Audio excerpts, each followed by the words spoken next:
Khi nói đến buông, nhiều người sẽ nghĩ đó là yếu đuối, rằng chỉ có những ai thất bại, mỏi mệt mới chọn cách buông.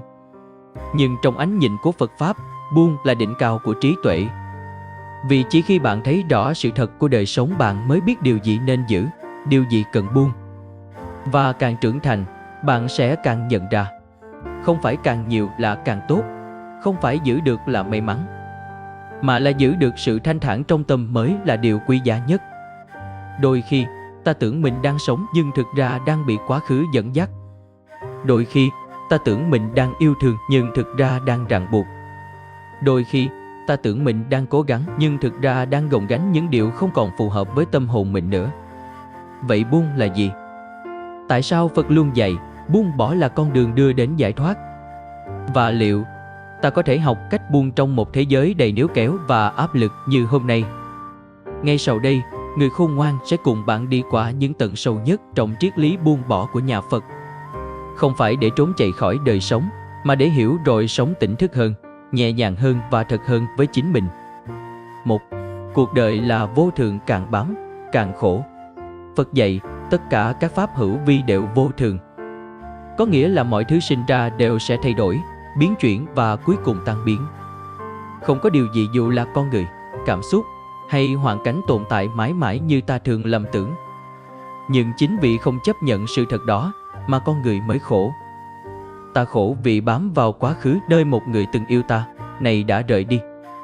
Ta khổ vì cố giữ lấy một vị trí, một danh tiếng, một giấc mơ từng đẹp dù trong lòng đã không còn phù hợp. Ta khổ vì muốn mọi thứ phải theo cách mình nghĩ, người phải ở lại, tình phải vẹn nguyên, đời phải như ý. Nhưng đời không vận hành như vậy. Có một cô gái trẻ từng chia sẻ câu chuyện của mình. Cô từng yêu một người rất sâu đậm. Họ đã bên nhau nhiều năm, cùng trải qua cả tuổi thanh xuân. Cô tin chắc rằng đó là một nửa của đời mình.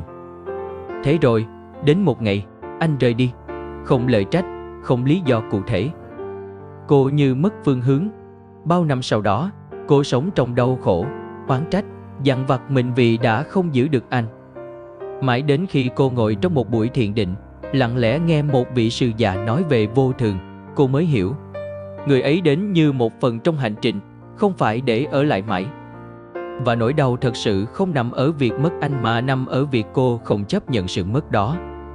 Khi ta càng bám, ta càng khổ.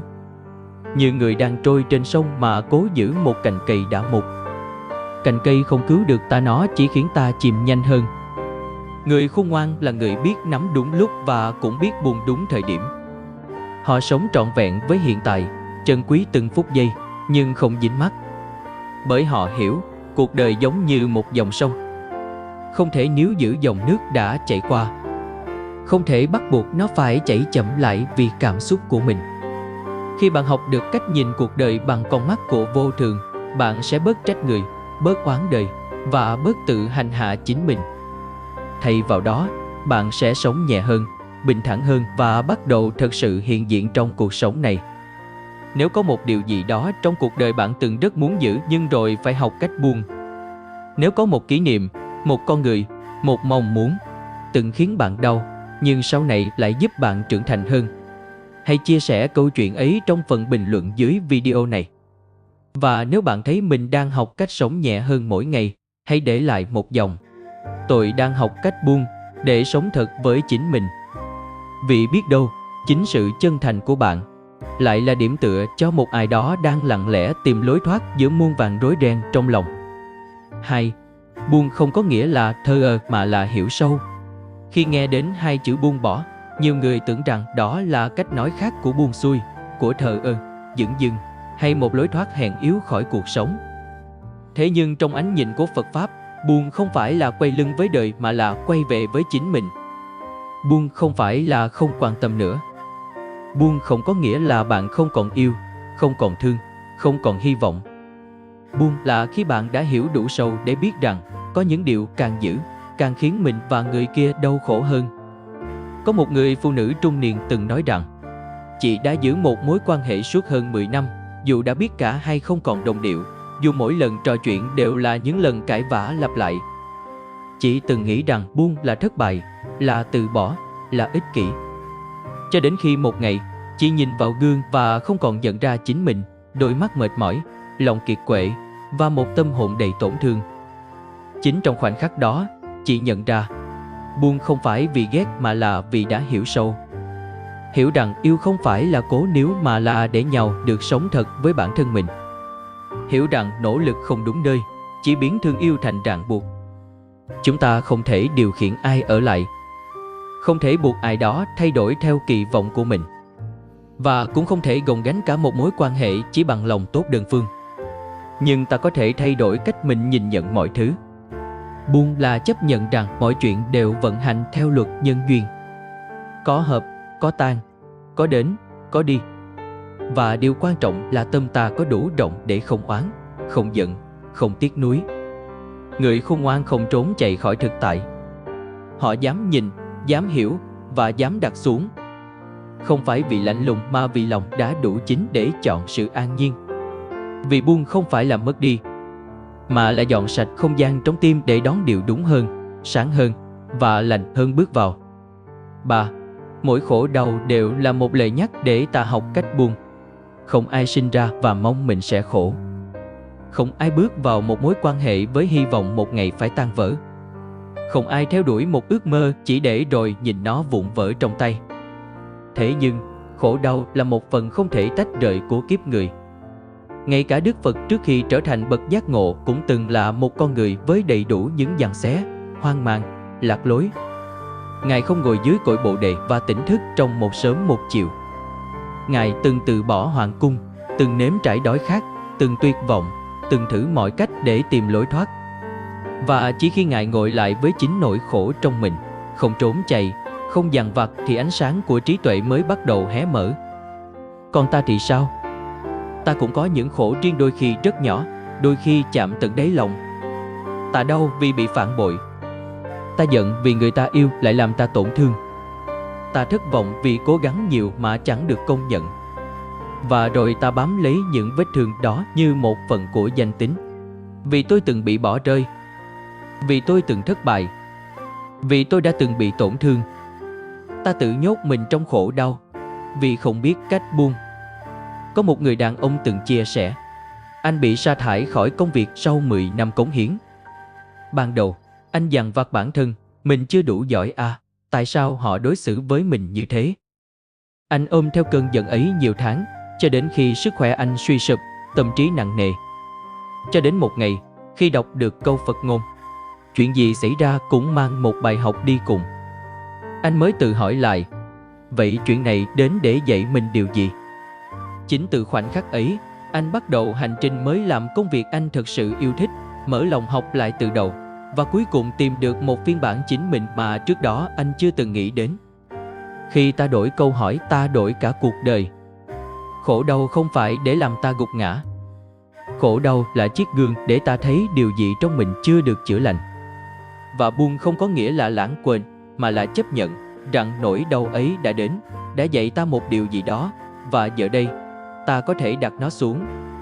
Người khôn ngoan không mang đá qua mọi chặng đường. Họ học, họ cảm, họ rơi nước mắt. Rồi họ nhẹ nhàng gói lại nỗi đau như một trang nhật ký cũ để có tay mà đón ánh sáng phía trước. 4. Tình yêu không cứu rỗi bạn, chỉ có bạn mới tự nâng mình lên. Tuổi trẻ thường thắp lên trong ta một niềm tin đẹp, rằng chỉ cần tìm được đúng người, ta sẽ được chữa lành. Rằng một tình yêu đủ lớn sẽ xoa dịu mọi vết thương, lấp đầy mọi khoảng trống và kéo ta khỏi những nỗi cô đơn thầm kín. Nhưng rồi thực tế đến như một làn gió lạnh. Không ai có thể là thuốc chữa cho tất cả những gì ta chưa tự mình đối diện. Người kia dù tốt đến mấy cũng không thể gánh thay cho ta những mảnh vỡ trong lòng mà chính ta không chịu chữa lành. Có một cô gái trẻ từng chia sẻ, cô bước vào một mối tình với tất cả sự kỳ vọng, tất cả ước mơ và niềm tin rằng anh ấy sẽ là chốn an yên của mình. Cô dốc cạn yêu thương, hy sinh thời gian, bỏ qua sở thích, đánh mất chính mình chỉ để làm vừa lòng người kia. Nhưng càng yêu, cô càng thấy trống rỗng. Bởi tình yêu ấy không giúp cô đẩy lên mà càng làm rõ sự thiếu bên trong. Và khi mối quan hệ tan vỡ, cô sụp đổ. Không phải chỉ vì mất người mà vì cô nhận ra cô đã bỏ rơi chính mình quá lâu. Phật không bao giờ dạy ta chối bỏ tình yêu. Phật chỉ dạy ta đừng lấy người khác làm trung tâm của hạnh phúc. Bởi nếu bạn chưa yêu được chính mình, bạn sẽ yêu người khác bằng sự thiếu chứ không phải bằng sự đầy. Tình yêu đẹp không đến để cứu rỗi bạn khỏi cô đơn. Nó đến khi bạn đã học cách làm bạn với chính mình. Khi bạn không còn van xin sự chú ý, không còn cầu mong ai đó lấp đầy khoảng trống trong lòng bạn. Bạn yêu không để được yêu lại mà vì bạn có quá nhiều yêu thương bên trong để chia sẻ. Người khôn ngoan không chờ ai cứu mình. Họ tự chữa lành, từng chút một. Họ học cách đối diện với nỗi sợ, với tổn thương, với quá khứ. Họ tự nâng mình lên, bằng lòng biết ơn, bằng sự tỉnh thức, bằng một hành trình trưởng thành không ai làm thay được. Và chỉ khi ấy, khi bạn đã là một phiên bản đủ đầy tình yêu đến, không còn là nơi trốn chạy, mà là nơi cùng nhau bước đi, nhẹ nhàng và tự do. Hãy nhớ, không ai có thể yêu bạn đủ, nếu chính bạn vẫn chưa học cách yêu và tôn trọng mình trước tiên. 5. Buông là con đường trở về với chính mình. Chúng ta thường hiểu sai về buông. Ta nghĩ buông là đầu hàng, là thất bại, là bỏ cuộc. Nhưng trong ánh sáng của sự tỉnh thức, buông không phải là từ bỏ mà là trở về. Trở về với chính mình, sau những năm tháng đi lạc giữa bao nhiêu vai diễn, bao nhiêu tiếng vỗ tay và bao nhiêu kỳ vọng không thuộc về ta. Có một người đàn ông đã từng làm việc trong ngành tài chính suốt 20 năm. Anh từng là người thành công trong mắt bạn bè, người hùng trong lòng gia đình, người đàn ông kiểu mẫu với địa vị, nhà đẹp, xe sang. Nhưng mỗi sáng thức dậy, anh thấy mình rỗng tuếch. Dù thu nhập cao, tâm anh lại đầy lo âu. Dù có tất cả, anh chẳng thấy điều gì thật sự là của mình. Và rồi, sau một biến cố sức khỏe, anh quyết định buông. Buông công việc danh giá, buông hình ảnh mà xã hội đặt lên vai anh. Anh chuyển về quê, học cách sống chậm, tự tay trồng rau, đọc sách, thiền định. Và chỉ khi đó anh mới nhận ra mình chưa từng thật sự sống. Buông không phải là vứt bỏ mọi thứ. Buông là chỉ giữ lại những gì khiến bạn thật sự sống đúng với tâm mình. Buông những gì không còn khiến bạn bình an. Buông những điều từng khiến bạn tự hào, nhưng giờ đã trở thành xiềng xích. Buông những mối quan hệ mà bạn phải gồng lên để vừa lòng. Buông là cho phép bản thân được yếu đuối mà không cảm thấy tội lỗi. Được khóc mà không xấu hổ. Được im lặng mà không cần phải giải thích. Và quan trọng hơn, buông là ngừng chạy. Ngừng chạy theo kỳ vọng. Ngừng chạy trốn nỗi đau. Ngừng chạy khỏi chính con người thật của mình. Người khôn ngoan không buông vì họ bỏ cuộc. Họ buông vì họ đã đi đủ xa để biết đâu là điều cần giữ, và đâu là điều chỉ nên bước qua với một cái cúi đầu cảm ơn. Vì sau tất cả, chúng ta không đến đây để trở thành ai đó. Ta đến để trở lại là chính mình. Và chỉ khi đó, tâm mới được thảnh thơi, hơi thở mới nhẹ nhàng, cuộc đời mới thật sự bắt đầu. Có lẽ, hành trình trưởng thành không nằm ở việc ta đạt được bao nhiêu, giữ được bao nhiêu, mà là ta học được cách buông những gì không còn cần giữ nữa. Buông kỳ vọng, buông tổn thương, buông danh xưng, buông những vai diễn mà ta từng gồng mình mang suốt cả tuổi thanh xuân. Buông không phải là từ bỏ cuộc sống, mà là từ bỏ những thứ khiến ta không còn sống thật với chính mình. Bạn không cần thay đổi tất cả trong một ngày. Chỉ cần bắt đầu bằng một hơi thở sâu, một cái thở ra thật chậm, và tự nhủ, mình cho phép bản thân được nhẹ hơn từ hôm nay. Nếu trong video này có một câu nói nào đó khiến bạn dừng lại vài giây, khiến lòng bạn lặng đi, hãy chia sẻ cảm nhận ấy trong phần bình luận. Và nếu bạn đang trên hành trình học cách buông, hãy viết một dòng thật ngắn: tôi đang học cách buông để trở về với chính mình. Biết đâu, câu nói của bạn hôm nay sẽ là ánh sáng nhỏ soi đường cho một ai đó giữa đêm tối cuộc đời. Và nếu bạn muốn đồng hành cùng những nội dung chữa lành, sâu sắc và đầy tỉnh thức như thế này, hãy nhấn đăng ký kênh Người Khôn Ngoan, bật chuông thông báo, để mỗi tuần bạn có một khoảng lặng để quay về, và một góc nhìn mới để lớn lên nhẹ nhàng, chậm rãi, mà đầy đủ từ bên trong. Chúng ta sẽ còn gặp lại nhau trên hành trình đi về phía ánh sáng. Hẹn bạn ở video tiếp theo.